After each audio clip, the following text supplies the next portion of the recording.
Muscle in the Morning. I'm Dave Palumbo, and today is Tuesday, October 30th, 2018. And let's find out what's going on in the world of bodybuilding and fitness. There was a point in my career where I felt like training legs on a Monday somehow set the tone for the way the rest of the week was supposed to go. And I guess Justin Rodriguez thought it might not be a bad idea to steal that one out of the old Palumbo playbook. Yesterday we saw the third-year man giving out a little bit of Monday motivation to the masses with his last leg day effort.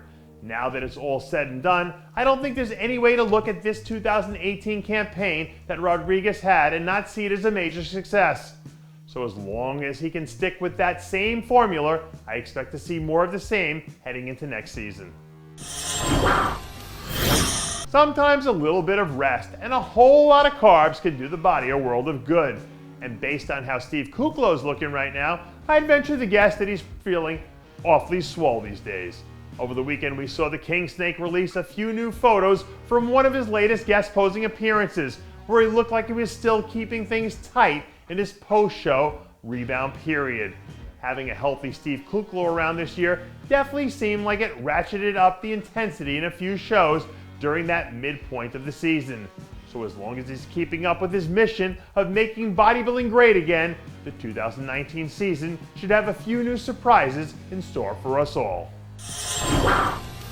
Last week I was reading a book written by a former Navy SEAL, and he talked about how intentionally grueling their budge training was so that they could mentally prepare the troops to deal with any situation they ever face in combat. And after 2 grueling years of grinding her way to the top of the bikini division, I'm not sure if I've ever seen an athlete more mentally or physically prepared to handle the ride quite like Angelica Teixeira. When you sit back and look at how far she's come over the last 24 months to the point where we can now legitimately talk about her as one of the greatest athletes of all time in the division, it really is one of the coolest stories in the sport right now. But considering how difficult it's been for anyone to make it past 3 straight years at the top, I think her toughest test still lies ahead of her.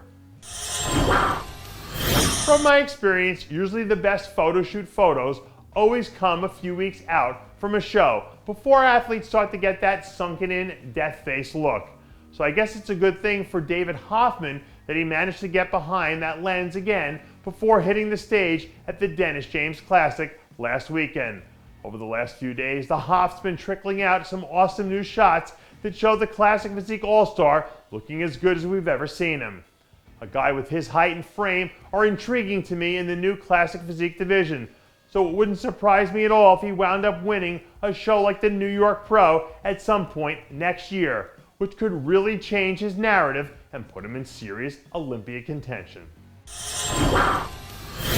I've been talking to a couple of my New York friends lately the past few weeks who do nothing but complain about how cold it's getting up there.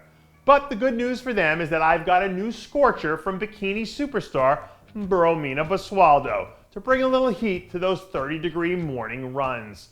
A new video from the Basualdo camp shows the Argentinian native putting in some sweat equity early in her off-season program. Every year, Basualdo figures out what she needs to do to get a little bit better, and then she goes out and executes it, which is a monster feat in its own right. So if she's got it all working on the right night, Romina's definitely capable of walking home with one of the division's major titles, no matter who else is in that lineup.